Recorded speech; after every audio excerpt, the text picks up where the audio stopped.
আসসালামু আলাইকুম পোলট্রি খামারি ভাই ও বন্ধুরা, সকলকেই জানাচ্ছি আমার অন্তরস্থল থেকে অভিনন্দন এবং শুভেচ্ছা।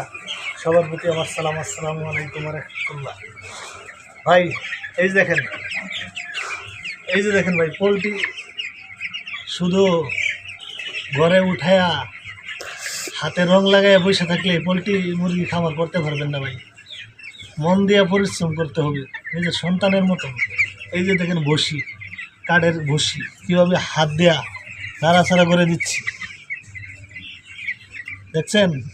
নাড়াচাড়া করে দেওয়ার উদ্দেশ্য হয়েছে আপনার মুরগি যে বজ্রটা ছাড়তেছে, পায়খানাটা করতেছে, সেটা আপনার উপরে পরে থাকলে মুরগি বসলে আনিগুনি করলে হাঁটলে ঠান্ডা লাগবে। আর এটা এইভাবে নাড়াচাড়া করে দিচ্ছি, বজ্রটা বসির সাথে মিশে যাচ্ছে, অর্থাৎ এটা আপনার এক হলো ঠান্ডা থেকে দূরে থাকবো, আর এক